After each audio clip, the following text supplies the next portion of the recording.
What's up, everyone? Today's video, what's happening? What are we doing? What are we talking about? We're talking about N64. We are? We're talking about an N64 development cartridge. Now, this is not any N64 development card. This is a proprietary development cartridge for the N64 that was released by Rare Ltd in the UK back in the 90s.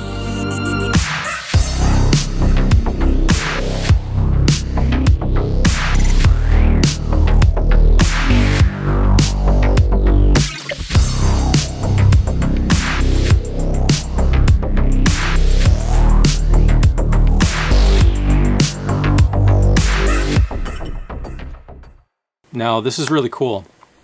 Today's video, I'm presenting some pretty interesting information, and it's a little different than what I've done in the past. So today's video is actually a collab video that I did with Tony over at the YouTube channel Hard for Games. Tony and I decided to collaborate and put together some information for you guys regarding this development cartridge that we're talking, and that is the Rareware N64DEV V3 development cartridge. And so now when Tony reached out to me to get some technical specifications on this thing, I had done research in the past on this cartridge, and there was almost no information on the web that I could find for this thing. So I resorted to reaching out to former developers and hoping that they might be able to, help me out and get this thing up and running so that I could present it to everyone here and demonstrate it here on my channel. Now, everyone that I spoke with, they all told me that I should be talking with an individual by the name of Mark Green. Now, Mark was a developer, an engineer that worked at Rare, and he worked very closely with this hardware. And so when I reached out to Mark and just started talking with him, he actually, in the end, he agreed for me to interview him. And so that's what today's video is. I conducted an interview with Mark about a couple of weeks back, and Tony and I are going to present that to you guys here today on our channels. So without further ado, this is Mark Green, former engineer from Rare Ltd in the UK. Here we go. So hi, Mark. Tony and I really appreciate you taking the time to sit down and make this call and answer some technical questions for us. So we really appreciate it. No, you're welcome. Yeah, thanks for having me on. We were both pretty excited at and just super eager at the opportunity to pick your brain, so to speak. Yeah, it's such a a rare piece of development equipment. This cartridge that we're talking about here today. But to start off, just a little bit about yourself. Regarding Rare, when did you start working at Rare Ltd, and what was your job title there? So I was electronics design engineer. So thinking back now, I started back in 1996. So pretty much when they were sort of right in the middle of the development of GoldenEye, actually. Oh, wow. When I started. Yeah, it's pretty cool. So before that, I was designing sort of some arcade boards for a gaming company, and like arcade machines.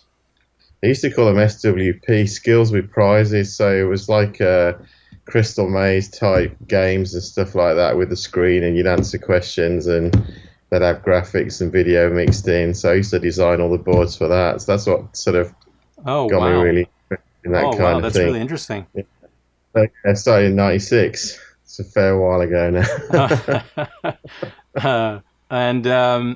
And so who all did you work with there at Rare, on your day-to-day activities there? Were you part of a team, like a development team, or was it just there was three of us in the team. It was sort of a mixture of doing electronics development and a bit of IT support as well. The other guys were more doing the IT stuff in the department with some electronics, but I was mainly taking on to do the design work. I was sort of taking on to develop an in-house development kit. That was sort of my primary job when I first started, was to get designing this board that we're looking at today. Okay. Yeah. Oh wow. Yeah.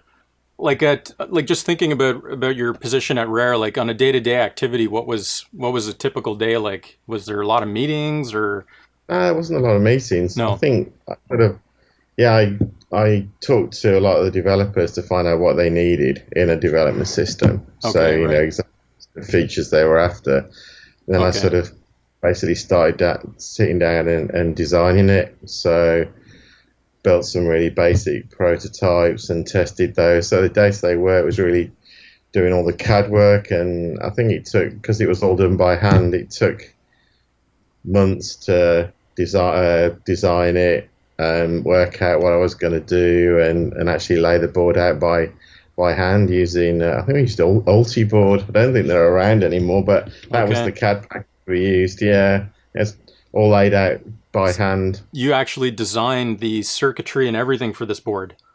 I did design Oh, the whole thing from scratch. Yeah, oh wow. Okay. You also had to build them and populate all the components on them on the yeah. It had wow. like like a magnifying system.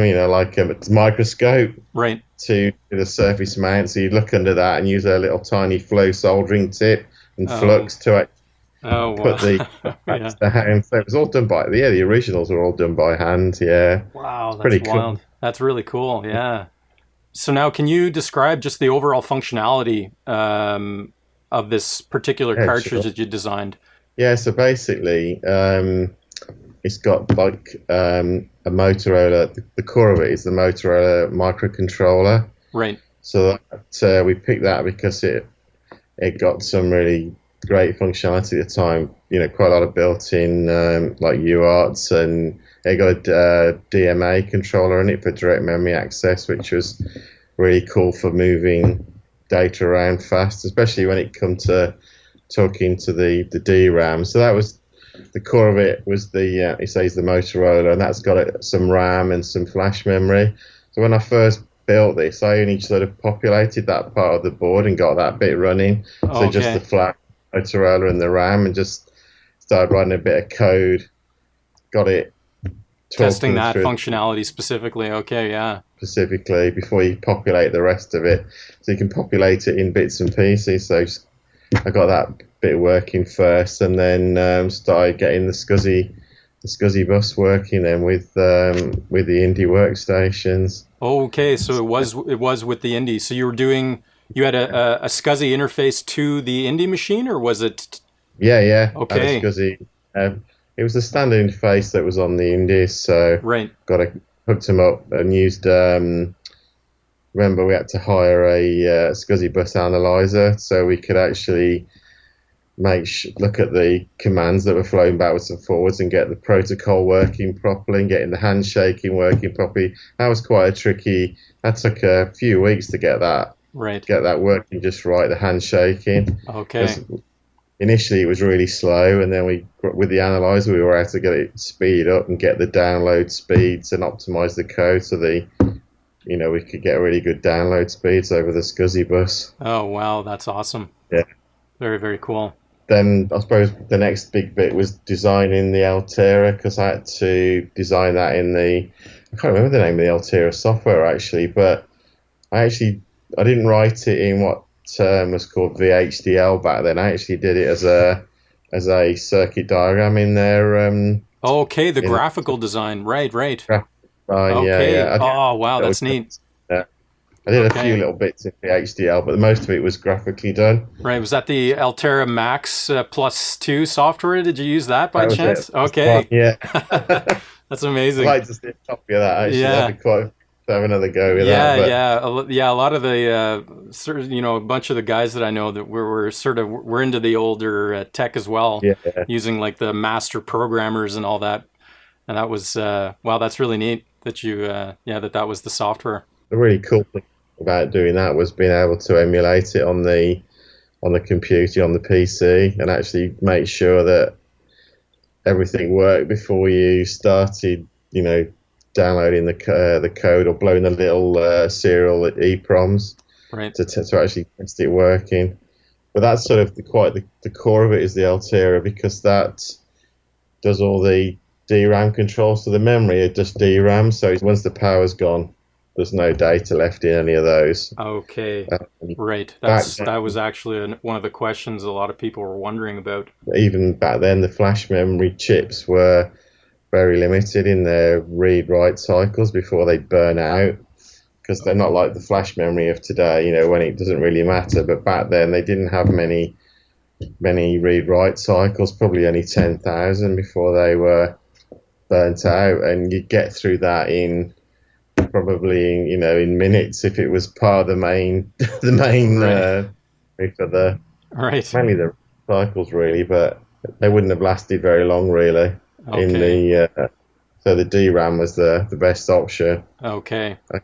They were quite slow to write to, the flash memories back then as well. That was the other thing. Oh, So right. if you download a big game, it would have taken quite a long time to write it into the flash and verify it. Whereas today it would be instant. But yeah, back then they still weren't particularly good at that, because technology was still quite new at that point. So DRAM was the best choice, and that's what the Altera does. It controls does all the DRAM refresh and allows the data to come through the SCSI into the DRAM, and then when you send the right command it to the Motorola, the Altera then presents that DRAM memory to the N64 bus, just like it's a cartridge. So Oh, it just wow. looks like a cartridge. Yeah. Oh, that's really cool. That's really cool. Um, so now, what about some of the ports that are actually on? There's a series of different IDC ports on the board, and I know a lot of people were asking about those.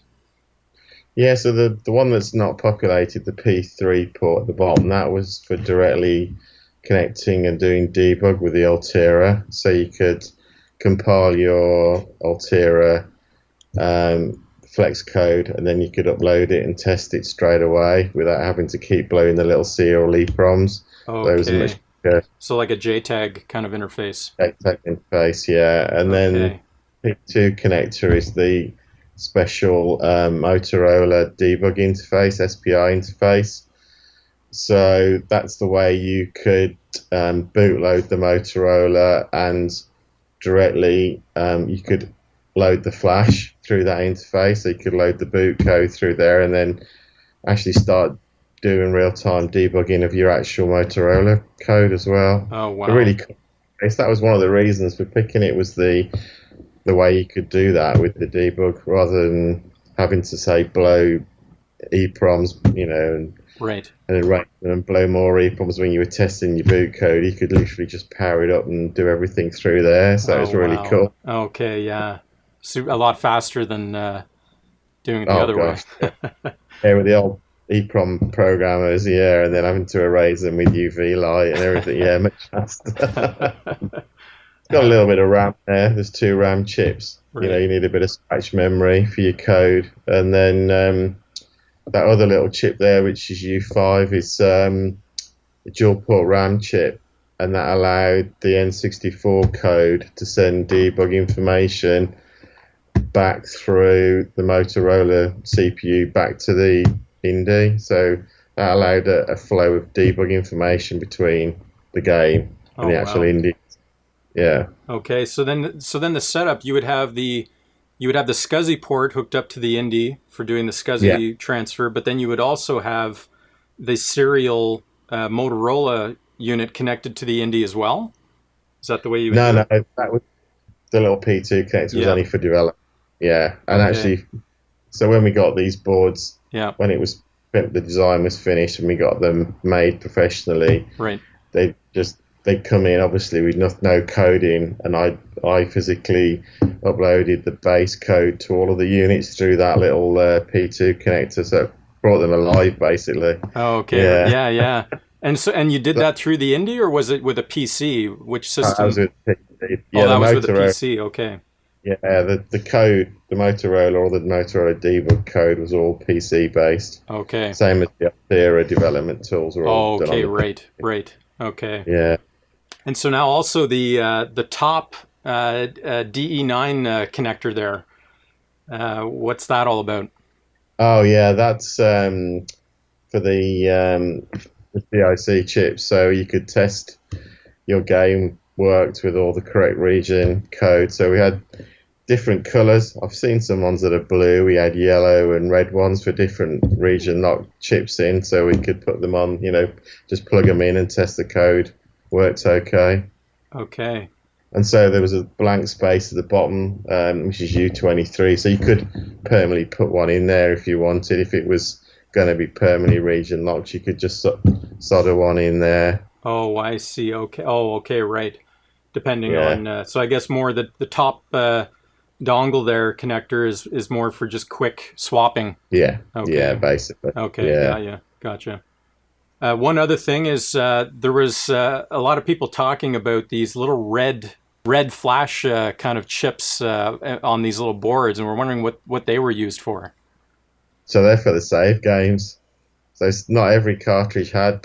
Some of them had different size, memory in there, but that was just for save games basically. So you just drop it in the N64 connector at the top, and you could do the save games, which is pretty. Okay, save games. Okay, Yeah. because a lot of people were wondering about security, if it was some sort of additional, security potentially. Tiny little modules that we did do that sat between the development cartridge and the N64 that had some very basic encryption in. Okay. So they wouldn't allow the game to run unless that module was there in between the cartridge and the console. It would sort of mess up the code. So unless you put the right encryption key in there, it wouldn't allow the code to run at all. Ah, okay. So, some additional protection. We used those with the eventually when I think it might have been the partner N64 had some flashcarts later on. They actually came out with some flashcarts that you could permanently program. We used them with those as well. Oh, wow. So we were sending games out to people to test around the world or to shows.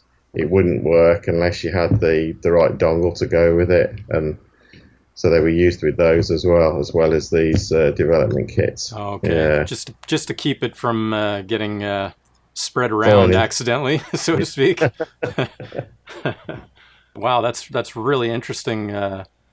Getting that certified out, because I know a lot of people were it was always sort of a mystery as to how it all worked. Yeah. This one was the version 3, and the version 1 and 2 were just prototypes.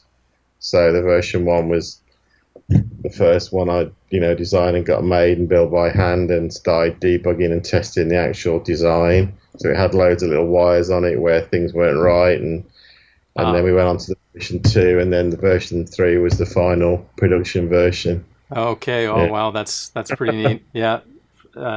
Prototype version 1 and 2. Yeah. Yeah. That would have been neat to see.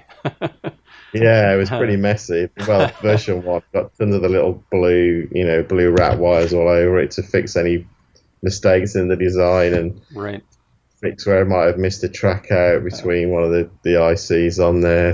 Okay, right. So now, over the years, there's been a few collectors that have come across these particular rare N64DEV version 3 cartridges. And as Tony had mentioned, they just seem to be popping up a little bit more and more lately. And there's claims that there's prototype games being stored in the ROM memory of these devices. Well, no, unfortunately not. Like I mentioned, they're DRAMs, so they can't. Once the power's gone, there's no code left back in there anymore. So I'm afraid not. It's a shame. Okay, yeah, that's what a lot of us were saying the same thing, but we wanted to confirm that individuals that are claiming this are just pulling everyone's leg, trying to. Yeah, it was never designed to retain any games. It was always designed to just work when it was plugged in and powered up. Right. We did have to slightly modify the console from the actual processor in the console. There was a non-maskable interrupt from the processor, and that's actually, we had to just add an extra wire into a spare pin on the connector. Okay. And so non-maskable interrupt went into the Motorola, so it could actually do and that was part of the way that he did the debug. The code Ah, did use the NMI to do some of the debug work, and also the reset as well. The cartridge could force a console reset, so oh, I there see. was two little tiny mods you had to put inside the console for it to. It was only needed for debugging. It would still run without that, but you wouldn't be able to enable the debug functions without those little Okay. mods. So it was a Yeah, custom N64 dev unit, yeah, so to just speak. Yeah. Yeah. only a couple of extra wires. Yeah, Right, right. nothing Yeah, major. I think the Yeah, partner N64 and some of the I think they were the Code Warrior N64 yeah, consoles sort of had the same thing, I think. yeah, Yeah. yeah. They imagine they did. Yeah. Yeah. I've asked this question from you before, and it's regarding the software and the drivers for this device. What do you think the chances of us ever finding that? Do you think that it's sort of lost forever? I don't think it's lost forever. Yeah. I mean, Rare were really good at keeping every little bit of code they ever wrote, even from the very first, you know, SNES or even the original sort of. I think they did some games for the original Nintendo. They kept, and including the Spectrum games, they had the code for so many things going back to the to the 80s, and they were so good at keeping that. Oh, So wow. I'm pretty sure it is there somewhere. Wow. Everything was put on those little DAT tapes. They were sort of tiny, and unfortunately, they were notoriously unreliable. And Right. magnetic meter is only supposed to last 10 years, so who knows? Right, right. There's probably a box somewhere there down in one of the storage Oh rooms at yeah, it's Rare, and basement. uh, wow. Sure, it's probably down. Oh man, I think a lot of us would be like freaking out if we ever came across something like that. But Yeah, it yeah, was a huge fire safe, massive, great big fire safe, and there was always boxes and boxes of tapes. wow. They're probably still in there now. Oh my From gosh. Well, treasure trove for all of us yeah, retro techs. Wow. So actually, I got some questions from some of the N64 homebrew seen yeah, online and some of the Discord channels. So now I've got a member. His name's Jace, and he wants to ask. He said, "Now, why did Rare develop their own proprietary RAM cartridge?"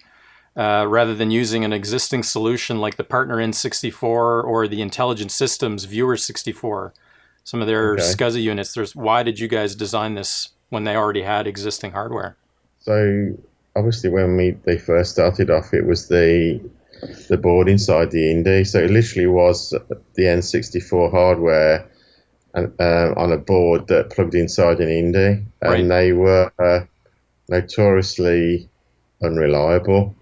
And of course, everybody who was going to develop games or do music or do testing at that point would need an Indie, and they were really expensive bits of kit, being SG right. kit. We were constantly having to send them back to Japan to get repaired, and there was like a constant flow of new ones, repaired ones coming in and broken ones going back. That Oh, I don't know why. I don't know if it was a heat issue, but they used to just burn out all the time. oh wow. And so at that time, there was no partner N64 system around. So we Oh, you're developed kidding. this. No, and this was Ah, before they were available. so this was So before. Okay, right. okay, prior, so we designed our own to get over these issues we were having with the the indie Right. development kit. Okay. And of course, it meant then these worlds also worked with a PC, which means that you could have testers just having a cheaper PC to upload the game from and do some testing Wow. without having to have an expensive indie workstation Right. Right. for everybody. You know what I mean? So yeah, it made a lot of sense at the time. So they Okay. were in use for quite a few years until the partner came out, and then the flash memory was more developed at that point, and a lot of those systems used flash rather than DRAM. So that's why we did it. Okay. Right. Now, sort of a really particular question here from Jace. he wants to know if this was the development unit that was used at a trade show demo of 12 Tales Conquer 64 that was seen at E3 in 1998. Yes, it would have been. It was. This would have been. Yeah, it would have been used to demonstrate that. Yeah. Oh wow. Okay, that's awesome. Yeah, that was sort of a. They did a lot. They used these for a lot of the demos. Around so they could, especially back then, they'd have an indie, and they would, they'd get the most up to date builds as well for doing the demos and stuff. So I've got another member. His name is Shane Batty. And he wants to know, how did Rare go about developing 512 megabit games? Because he said he's assuming that this cartridge, the version 3 here of the Rare N64DEV unit, is a 256 megabit. It is. Yes. It is. Okay, so he's like, it seems even for N64 games that retailed at 256 megabits. There were debug versions that were sort of released into the wild, and they always had extra space. They were always much larger.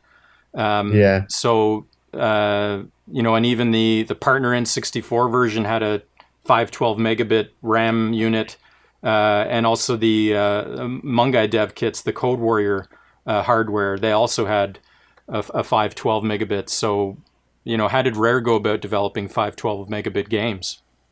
Well, they're actually 512 megabit versions of this. If you actually flip the board over, you'll see the empty DRAM sockets on the back.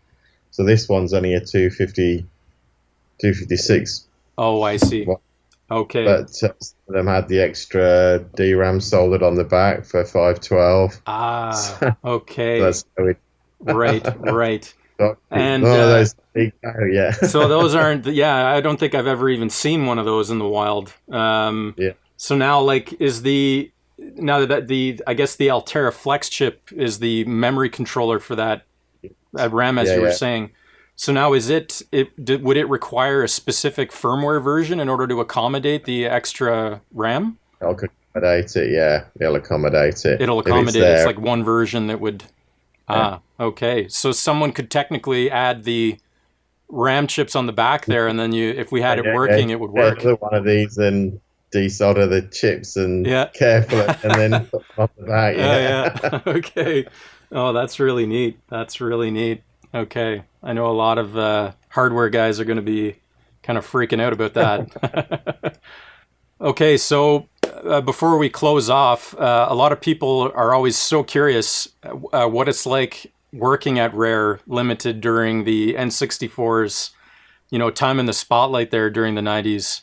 And that it was quite the place to work and still is to this day. So what was your experience like? What were the memories there that you had there?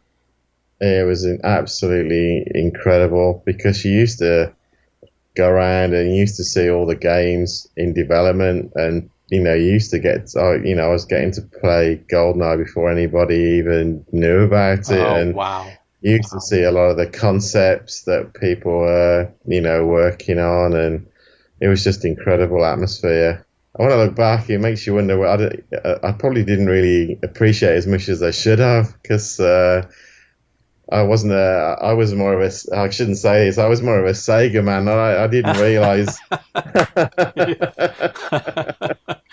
how amazing the Nintendo games were and what they'd actually done. But obviously once I saw GoldenEye and the other games they were working on, it was amazing. Really amazing creative bunch of guys and it was good. Really good atmosphere. They really looked after people. When you applied, were you interviewed by Tim Stamper? I was interviewed by Chris, actually. I was interviewed by Chris, because he was the technical guy. He was sort of the electronics software guy, and Tim was like the sort of he did all the artwork, and he was the really arty guy and creative guy. He did a lot of the game design. Obviously, Chris did some of that as well, but he was more into the technical side of it. So I got interviewed by Chris because he passions electronics as well. Okay, right. Yeah, Oh, it's pretty nerve. been interviewed by these guys. Oh, The wow. crazy thing is, I actually met them, and I didn't realize, like, because when I had a ZX Spectrum like back in 1982, Fantastic. I went to one of these trade fairs, and they were selling Jetpack on the stand. They were actually selling the tapes themselves for the. And I remember going to this show and buying Jetpack from them at the trade show. So that's pretty spooky, really. Oh, wow, that's crazy. Yeah, then end up working for them quite a few years later. Yeah, Wow, that's amazing. So, and what was your most memorable project that you got to work on? I suppose it's a hard one. There was quite a few. I mean, developing this was pretty cool, to be fair. Oh, yeah, yeah. And guys and testing it out, and I mean, I put a nice big render farm together for the artists to use for rendering out graphics. So that was a pretty cool project. Oh, wow. That was for the Xbox 360. Oh, So that wow. Amazing. that used like racks and racks of Xbox 360s to render as a render farm to render out the graphics for a lot of the games. So that was pretty cool to Oh, work that's on. awesome. Okay, and so last but not least, do you recall the so-called Death Star SGI Challenge Oh wow, supercomputers that yeah. were around? Do you remember They, those? I do. That was an incredible machine. It's probably this. It was like the size of a American double, freezer fridge. It was just huge, and the door was just as big. Oh my God, that's And wild. it had huge CPU boards that were probably, they were sort of the size of a good 17-inch laptop, perhaps even bigger, and so it had multiple CPU boards that slotted in. Oh wow. And then there was a separate disk unit which was connected by two SCSI cables that had got all the disk drives in, and that was the size of a small sideboard. So it was like, and that was just the disk drive. Oh my gosh, that's wild. That is wild. Had a take unit on it for backing up, but yeah, that thing took some power. The heat it kicked out was incredible. Oh, that's yeah. I've heard them. People refer to them as little room heaters. Yeah. So what happened to that? Obviously, when it all went PC eventually, and all the SGs eventually went, Tim had that, and he's gutted it and actually turned it into a beer fridge. Get out! That's No, amazing. That's yeah. amazing. The tallest beer fridge in the world. Yeah, Oh my gosh, that's wild. yeah. That is awesome. Wow, that's so cool. And so, did you actually? So you worked on the SGI Oh, yeah, machines? yeah. Yeah, you had to One of deal the with guys those. I worked with actually had to go out to SG in San Francisco, and he spent almost a month out there Wow. training actually to how to maintain and look after Oh wow, these. that's amazing. Yeah, because it Wow. was originally used to. Nintendo actually bought it for Rare after they saw what they could do with the rendering of the sprites. For Donkey Kong, they bought them this so it could all be done a lot quicker. Okay. So yeah, it was a pretty cool piece of kit. Wow, that's amazing. Probably got more power in your iPhone now. Wow, that is so cool. That's so cool to hear all that, Mark. Yeah, On behalf of me and Tony, Mark, just want to thank you for sharing all this, really interesting and valuable information with everyone here today. We really, really do appreciate you taking the time. no, thank you. Thanks for having us on.